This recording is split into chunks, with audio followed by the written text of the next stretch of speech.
What's coming together here is a really horrid combination that nobody really ever wants to talk about, which is the intersection of race and sexual predation.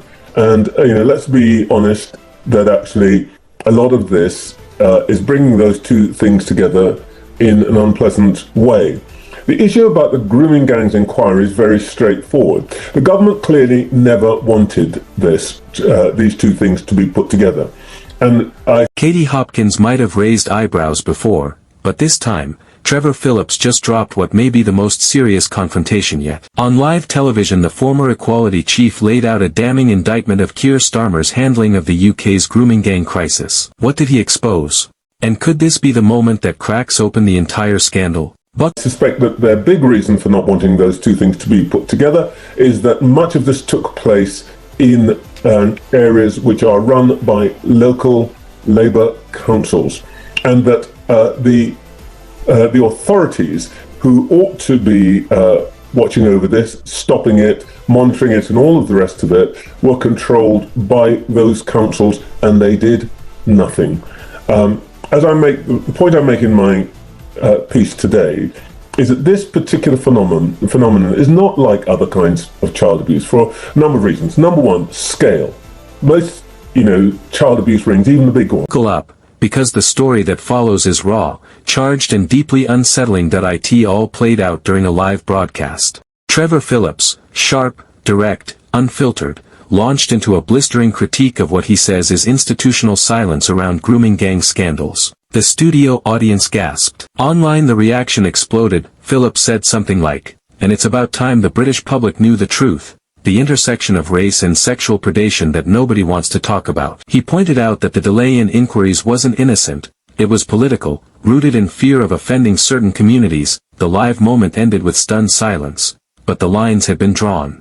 Who was telling truth? And who was hiding from it? So what exactly is the secret Phillips claims Starmer is harboring? Here's the kernel. During his tenure as head of the Crown Prosecution Service, CPS, and later in politics, Starmer is accused of failing to press for full, independent public inquiries into grooming gang abuse, especially where race, religion and local political influence intersect. Trevor Phillips put it bluntly, the government's approach is utterly shameful because, he says, it avoided full investigations because the majority of perpetrators were from certain ethnic backgrounds and the victims were often working-class white girls. Now the claim goes beyond mere oversight.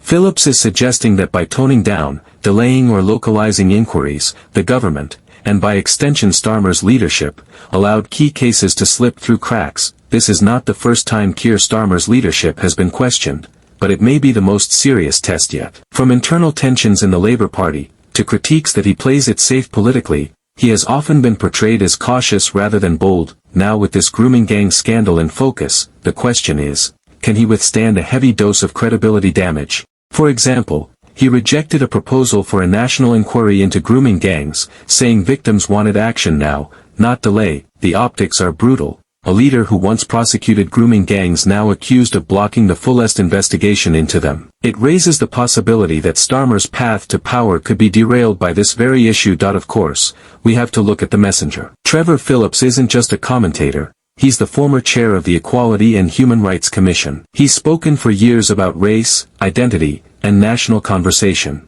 But he's also been accused by some of stirring polarization. This isn't just about one TV segment. It's about trust in Britain's institutions. If Phillips' allegations gain momentum, we could see a cascade of consequences, from legal scrutiny to political fallout, perhaps even resignations. What will happen next? Will Starmer respond directly and transparently, or will he be forced into a defensive crouch? Will the government announce a full, independent national inquiry, or continue with the locally led approach that Phillips derides? For him and for Labour, every move matters. With an election looming, such a scandal could shift the tides in a big way. And for the victims, there's a simple demand: truth, accountability, justice.